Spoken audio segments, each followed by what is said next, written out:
Kobe Bryant's both numbers getting retired at Staples on December 18th versus the Warriors. 8 and 24 going up. Honestly, I think he deserves this. They made a bunch of money off him in his last season. Like, you should have seen the ticket prices. Like, thank God I got a game ticket price, but he wasn't even there at that game. But, yeah, the ticket prices for those games work off the charts. Even this one. It was on StubHub at $127. And I checked right after he announced, and it went up to $550 for a nosebleed. Just a nosebleed. That's crazy. Yeah, but I think the Lakers... See, that's why the Lakers gave him that 2-year, $24 million contract. See, everyone was going crazy, ballistic. But now you look at the players getting 2 years, $24 million, and you're like, wow, Kobe actually deserved that because fucking inflation and all these freaking stupid people getting money that they don't deserve. Like, I don't understand. Why would you give, like, Solomon Hill $11 million per year? Kobe got 12. Actually, never mind. Kobe was a 2-year, $48 million. So he got about 24 a year. But with the amount of money they make off of him, I think it's fair. Like, let's be real. It's fair. But what a legacy he had. I mean, come on, let's be honest. He was robbed of MVP so many years. Have you seen his... Like, see, people say his team didn't succeed. But if there's nobody on his team, then how is he supposed to succeed, right? He averaged 30 points in his prime. His prime was ruined because he had Smush Parker and Kwame Brown and an injured Andrew Bynum for like half of his career. His career only got revived after he got Pau Gasol like 4 years later. That 4-year gap without Shaq was crazy. In 5, 6, 7, or not 4, I guess it's a 3, but I think it was more like a 4 because they were sort of feuding a little bit and, you know, they weren't really on the same page.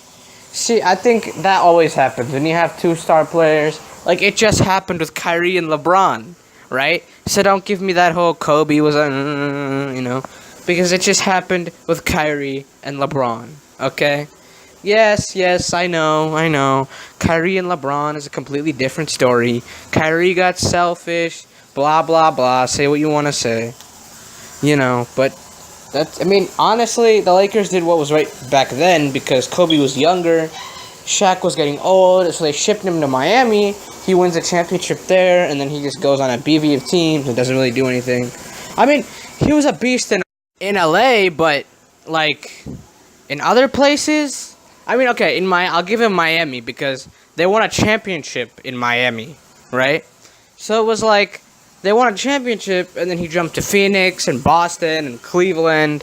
He went on a rainbow of teams and then that just sort of, you know, he just ended in Boston. But then I think he signed a one-day contract with us. But yeah, Kobe and Shaq are friends now. It's probably just a whole career thing, you know, and both of them wanted what was best for their careers. And I guess that sort of just clashed. But I don't think people should hold the Kobe-Shaq feud against Kobe because, you know, when you're young, you do things, you know. You don't know what you're thinking. You don't know what you're saying. You think you're the king of everything, and then you grow up, and then you realize you made a mistake. And then you just sort of grow. It helps you grow as a person, right? So, I think we should see, if you say Kobe needed Shaq, we could say LeBron needed Dwayne Wade, Ray Allen, you know. So, like, let's not start that whole thing. Like, everybody knows Kobe was great in his own right. People say he's an imitation of Michael Jordan. No. His work ethic is the reason he's an imitation of Michael. Even if you say he's an imitation of Michael Jordan, if you look, the immense amount of hard work, training. You know how many Kobe Bryant stories people have? In the gym at 4 a.m., 3 a.m., 3 hours, 4 hours. So much of a competitive and instinctual drive. He worked hard. He didn't just sit back and relax. No. He worked his tail off as an athlete, as a person, to become successful. And the reason they gave him a farewell tour, nobody liked him when he played. The reason they gave him a farewell tour is because everyone appreciated him when he was leaving. Nobody cared about him when he was there because he was so fierce and ready to bring it every single night, 82 games. If it wasn't for those injuries at the end of his career, Who knows? He could have maybe played another 3, 4 years if he played at that level. See, I think the problem with Kobe is, unlike Vince Carter or some of these older guys, older 40-year-old guys, he didn't pace himself or give himself a bench role when he got older. He's like, no, I want to keep starting. I want to keep playing at that high level, and it didn't work. But he scored 60 in his farewell game, the most of any player. Will LeBron even be able to move in his farewell game? I want to see if that happens. 60 points in his farewell. LeBron has only scored 33 times. Oh yeah, and let's not even get to that 81-point game against the Toronto Raptors in 2005 or 6. It's crazy. Kobe Bryant has done so many things, and people still question his greatness. In my book, he's better than LeBron. He's better than LeBron, and he's right there, right behind Jordan. Because if you can play with the trashiest teammates and still get 5 championships, what more do you have to achieve with your career? Let's look at the teams he last got a championship with. Other than Pau Gasol and Trevor Ariza, who else is in the league today? Andrew Bynum's gone. Derek Fisher's gone. I don't know where Shannon Brown is. I know Vujicic was last on the Knicks. Like, come on. The team he put... And yeah, you can credit Phil Jackson all you want to. But here's the thing. At the end of the day, the players are the ones that are playing. Right? I mean, let's be honest. That Western Conference competition was crazy back then. You had a young OKC... I mean, that OKC team, I mean, they were raw, of course, back then. But they went to the finals once. You got that Dallas Mavericks always coming up. San Antonio Spurs playing well. You got just Phoenix Suns with Steve Nash. Anyone remember that D'Antoni offense that won him the MVP? That was nuts. All these teams were crazy in the West back. The Denver Nuggets with Carmelo and Chauncey Billups at one point. And they had AI too at one point. These teams were so raw. They were so raw that you couldn't sit there and be like, oh, this team's bad. You can't dismiss anybody. It was so openly competitive all the time. And it was nuts. It was crazy. It was so much fun to watch. The playoffs would be a mystery every year. You didn't know if the Lakers would come out, the Spurs would come out, the Mavericks would come out, the Nuggets. You don't know anything. You just watch with so much excitement and fun. And then there was the Eastern Conference. Of course, the Eastern Conference is always boring. I always make this argument. If LeBron is so great, why is he in the Eastern Conference? Why not come down west, play...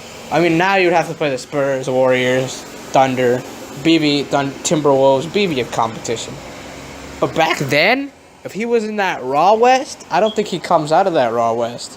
But that Cavs team, that was the worst team in finals history, I feel like. Now, you could say, oh, he carried them. But the only team he really beat was the Pistons. And the Pistons were getting really old at that point. Like, let's be honest. Like, the Celtics weren't really assembled. That super team didn't assemble. They didn't really assemble anybody else. Nobody in the East was really that strong. Like, I think they beat the Magic, probably. I don't even remember who they beat because they were so weak. See, they got to the Eastern Conference Finals every year those years, and they lost. But anyway, that's completely off topic. I think Kobe Bryant's greatness should be measured by what he has done in his career and what people don't say about him in his career. Because so many scoring days, his work ethic, his work thing, it's just, nobody can beat Mamba mentality. Mamba mentality is the best thing that happened to basketball. Everybody would agree. Mamba mentality is amazing because of the way he does things, the way he moves, the way he can have his body. But yeah, I think there's a lot to learn from, that for young basketball players, especially, when you're training, you gotta be like, oh, I want to be like Kobe. No one says I want to be like LeBron. But yeah, Kobe's legacy. Probably going to be one of the greatest Lakers, I feel like. 5 championships. I mean, Magic led Kareem. I think Kobe's not a better Laker than Magic. Can't beat Magic or Kareem. But I think it's good. It's good to see them honoring Kobe.